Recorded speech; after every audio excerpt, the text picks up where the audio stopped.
heç yuxuda birdən sanki boşluğa düşürmüş kimi, yüksəkdən yıxılırmış kimi hiss etmisən?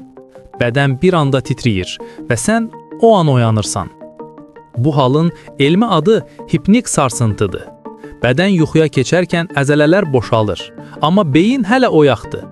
Beyin bu sakitliyi bəzən bədəndə hansısa problem varmış kimi qəbul edir və əzələlərə siqnal göndərir. Əslində sən yıxılmırsan.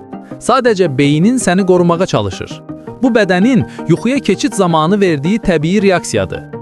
Beyin yuxuya keçərkən bədənlə siqnal uyğunsuzluğu yaranır. Bədən və beyin bir orkestr kimidir. Biri ilə başlayanda, o biri hələ çalmağa davam edir. Odur ki, növbəti dəfə yuxuda yüksəkdən yıxıldığını hiss edəndə qorxma. Bu sadəcə beynin səni qorumaq instinktidir.